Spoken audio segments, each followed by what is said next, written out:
Next on ABC7's Good Morning El Paso Weekend, more fallout from the failed coup in Turkey this morning, more arrests and calls for action from the United States. And a shooting at a hospital in Florida this morning leaves 2 dead. Authorities there say is behind the crime. Residents in Horizon under an order to boil their water after a major issue with water services. And Storm Track weather, Stephen. Another 100-degree day is on the way for the borderland, but cooler weather is right around the corner. I'll have the details. This is all the news you need to start your Sunday, July 17th. ABC7's Good Morning El Paso Weekend starts right now. Live, where news comes first. From the Mesilla Valley and Las Cruces to El Paso and the borderland. This is ABC7's Good Morning El Paso Weekend. Well, good morning, El Paso, and thank you for joining us. I'm Andrew J. Polk. Starting with some breaking news around the borderland this morning, El Paso Sheriff's deputies say one man is dead in a crash involving a semi-truck and a passenger vehicle. Happened on eastbound I-10 at mile marker 51, just across from a rest stop. New video just into our newsroom right now. Sheriff's deputies say a Toyota passenger car was traveling westbound on I-10 East, going the wrong way, when it crashed head-on into a tractor-trailer that was eastbound. The impact killed the man driving the car, the sole occupant. Deputies say the freeway will be closed for about 4 total hours while they work to clear the area. So for a few more hours this morning, all traffic is being diverted at mile marker 49, which is at Fabens Road. Deputies have not yet identified the man. Also staying on top of other breaking news in northeast El Paso, police say at least 1 person is dead in a car crash at Hondo Pass in Dyer. According to police dispatch, special traffic investigators were called out to that scene. Still working to find out how many vehicles were involved and the cause of that crash. Looking around the world this morning, Turkish officials say over 6,000 people have been detained in a government crackdown following Friday's failed military coup. Officials say about 3,000 soldiers, including officers, were already detained. Friday night's coup d'etat attempt leaves at least 160 people dead and hundreds more injured. The uprising focused on Turkey's major cities, but according to state-run media, the anti-government group tried to impose martial law and institute a curfew. Turkish President Erdogan is demanding that the United States arrest or extradite Fethullah Gulen, a cleric and former ally. He blames Gulen for the failed coup attempt. Gulen currently lives in exile in Pennsylvania. And as we see the violent and heart-wrenching images that went on during those chaotic hours in Turkey, the uprising is raising a cause for concern in the borderland as well. Turkish residents living here in El Paso say they feel helpless over the turmoil going on in their home country. ABC7's Jerry Nahara spoke with a Turkish-born resident. He shares his story. I spoke with Sabri Agacan. He is the president of the Raindrop Turkish House. It's a Turkish community home and cultural center. He tells me the recent attempt of a takeover in Turkey is not the answer to the country's problems. We can say maybe between 200 or 500 Turkish people or Turkish American people live around El Paso. Sabri Agacan was born in Istanbul, Turkey. He tells me the current president, Recep Erdogan, has been in political power for 14 years. And to a point, he's done some good things for the country. They made lots of beautiful things, like roads, hospitals. But Agacan was quick to add too much power changes people, their character, their personality, and their goals. 2013, there was a big corruption issue happened, including the Turkish president, Erdogan, with his son. Agacan says Erdogan, prime minister at the time, was accused of misusing the country's funds. That led to some distrust in the government. Afterwards, many things has changed in Turkey. Agacan says since then the president has acquired more control of the country, almost like a dictatorship. Whomever wants to write against the government of Turkish government, those journalists, those writers could go to jail. So right now you cannot talk about freedom of media in Turkey. He says the Turkish government has taken over media outlets, and much of the older population who just watch television are influenced by the news. But the younger generation, he says, uses social media and are more aware of the government's operations now. So unfortunately, Turkey is going to one-man country.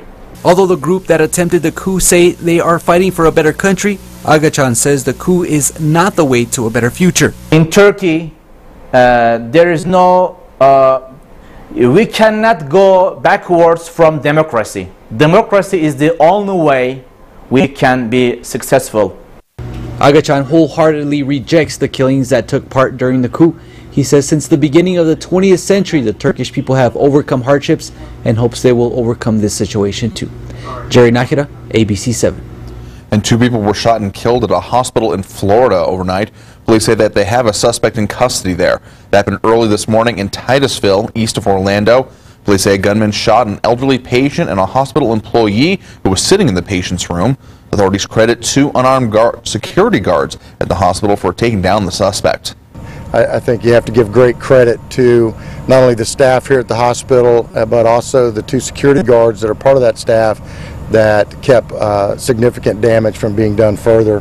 Their actions to attack the suspect, both the security guards were actually unarmed, but their actions to attack the suspect and work as a team kept others from getting hurt. There's no question about that. The motive for the shooting is unknown. Authorities say it appears the shooter randomly targeted the victims.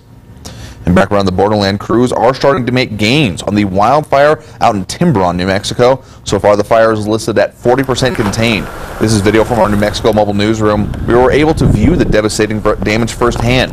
We saw countless homes gone and vehicles charred. The fire has burned nearly 300 acres and destroyed more than 70 structures, including 44 homes and dozens of vehicles since it started on Wednesday. Governor Susana Martinez has declared a state of emergency to try to help with resources and has also approved emergency funding. I am sorry for all the people who lost their homes. It's very, very sad. And, this community is wonderful, and we all stick together, and it's a very loving, helpful community. And the cause of the fire is still under investigation. We get into our Storm Track weather now. Let's get your first forecast with Storm Track meteorologist Stephen Decatur. I know they could use some rain, Stephen.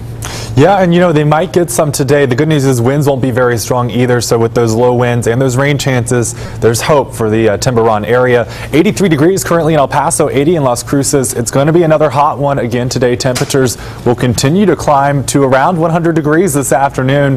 Here's a look at lower valley temperatures. Preza Elementary School sitting at 85, Loma Terrace 85 as well. Valley View and Montwood also sitting at the 85-degree mark. It's popular temperature.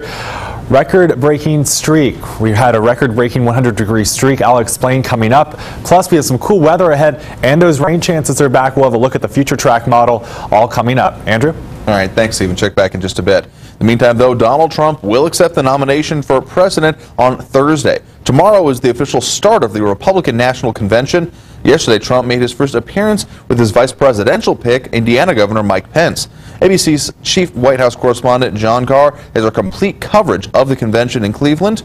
It's your voice, your vote.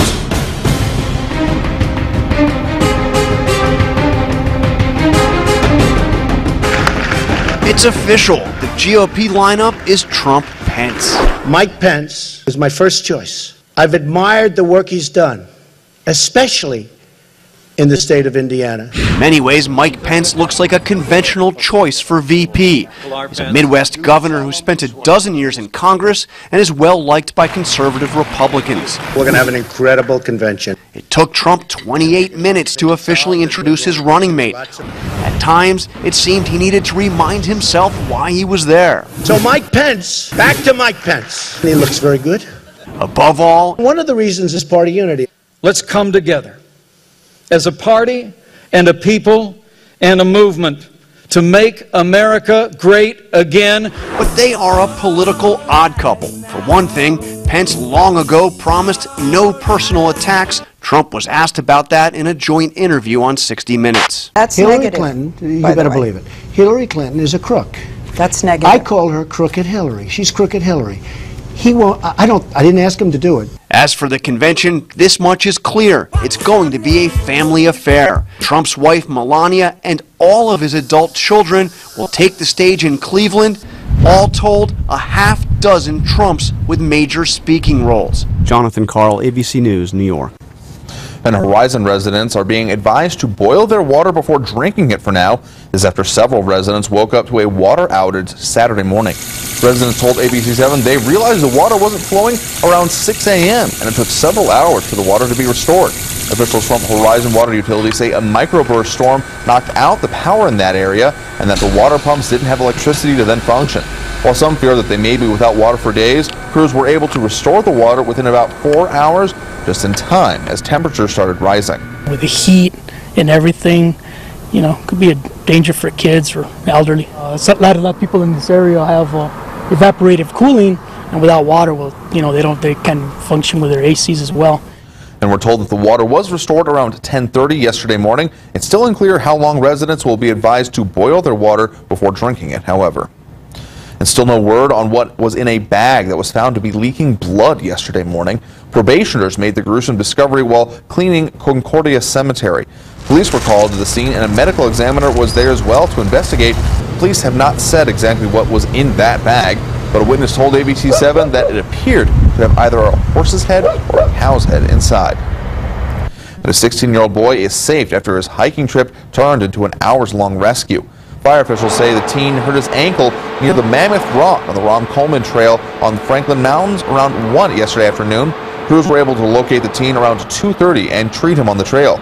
9 members from the ComStar team were deployed to help find the teen. He was then brought down in a basket around 4 p.m. and then transported to a local hospital with non-life-threatening injuries. Gotta Catch 'Em All has a new meaning lately. And coming up on Good Morning El Paso Weekend, what the technology behind the new breakout hit app can mean for you.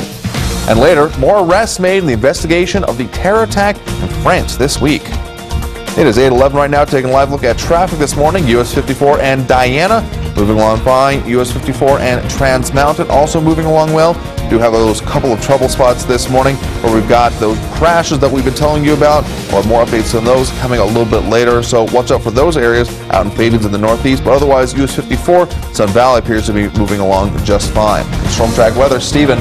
Rain chances are returning to the forecast. I'll talk all the details coming up. Watching ABC7, where news comes first.